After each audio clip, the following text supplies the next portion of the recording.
ان کے اہل خانہ کئی کئی راتیں بھوکے رہتے کہ کھانے کو کچھ نہ پاتے۔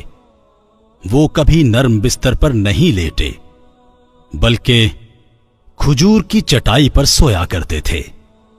ایک طویل اور مصروف دن گزارنے کے بعد وہ رات کا بیشتر حصہ نماز میں زار و قطار روتے ہوئے اپنے رب سے فرائض کی بجا آوری کی توفیق مانگتے تھے، جیسا کہ منقول ہے کہ گریہ زاری کے باعث ان کی آواز یوں رند جاتی جیسے چولہے پر رکھی ہنڈیا ابلنے لگی ہو۔